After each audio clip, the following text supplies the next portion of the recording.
Concernant les traitements anti-angiogéniques, ils s'accompagnent d'une efficacité remarquable dans votre maladie, mais peuvent s'accompagner de symptômes, notamment sur le plan cutané et des phanères. Sur le plan cutané, vous pouvez avoir différents effets secondaires. Ça peut être soit des éruptions cutanées, soit des démangeaisons, soit une sécheresse cutanée, voire une modification de la couleur de la peau, notamment qui devient jaune avec certains traitements anti-angiogéniques. Et donc, ce n'est pas un problème hépatique que vous allez avoir, mais c'est juste la coloration du produit qui est jaunâtre, qui se dépose en fait sous les téguments et qui donne cette coloration jaunâtre tout à fait, entre guillemets, normale. Et pour cela, il ne faut pas vous inquiéter outre mesure. On peut également avoir des petits boutons, des plaques rosées, notamment sur le visage et puis sur le torse. Il faut en parler aussi et on peut mettre en place des traitements spécifiques. Donc, concernant le syndrome main-pied, c'est un syndrome très très important à prendre en compte et qui peut véritablement affecter votre qualité de vie. Qu'est-ce que c'est que ce symptôme? Eh bien, au niveau des mains et des pieds, c'est une douleur, une sensation, ce qu'on appelle de dysesthésie, de modification de la sensibilité donc, au niveau des mains et des pieds.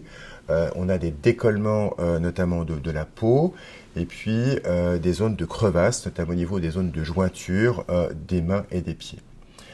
Ces zones de crevasse vont apparaître au niveau des zones de pression, donc plus sur les pieds que sur les mains, et peut être véritablement très très douloureux, empêchant le patient à toute activité et cloîtrant le patient au domicile, allongé dans son salon, ne pouvant pas se déplacer. Concernant les cheveux également, on peut avoir des modifications de la texture des cheveux, qui peuvent être notamment blancs pendant les phases de traitement, c'est-à-dire que pendant la phase de traitement, votre cheveu va se décolorer et pendant les phases de repos, votre cheveu va reprendre sa coloration noire habituelle et donc vous avez des cheveux qu'on appelle zébrés au cours du temps.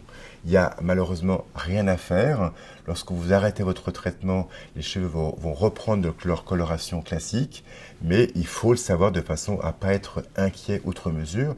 Et ça touche également la moustache et tous les poils, aussi bien sous les aisselles que du pubis.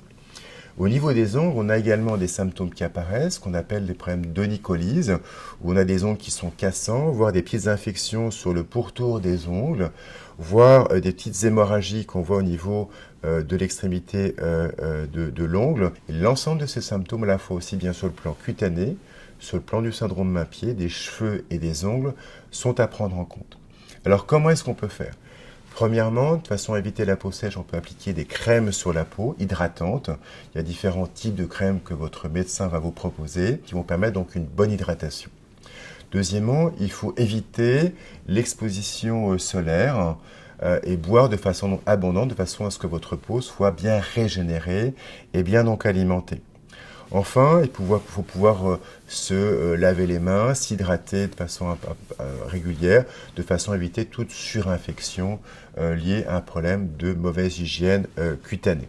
Enfin, sur le plan vestimentaire, il faut avoir des vêtements qui soient amples, des chaussures que vous puissiez changer régulièrement, voire des semelles orthopédiques de façon à pouvoir déplacer les zones de pression au cours du temps, éviter justement qu'il y ait une zone de pression qui soit toujours la même et qui entraîne ces crevasses responsables de ce syndrome main-pied. Enfin, éviter les bandages trop serrés, éviter les panchements donc adhésifs et la marche prolongée, notamment si vous êtes un sportif. Enfin, si ces symptômes sont trop importants, il faudra arrêter le traitement, voire diminuer les doses pendant quelques temps. Alors, généralement, ce qu'on fait au départ, c'est qu'on diminue un petit peu les doses. Si on voit que ça ne suffit pas, on arrête le traitement pendant 5 à 7 jours. Mais ce qui est très important pour vous de savoir, c'est qu'il faut toujours prévenir votre médecin de l'apparition de ces symptômes, parce que si vous le prévenez trop tard et que les symptômes sont constitués, eh bien, ça va prendre du temps pour que l'ensemble de votre état cutané, cheveux et ongles se régénère et que votre médecin traitant puisse reprendre pleine dose votre traitement.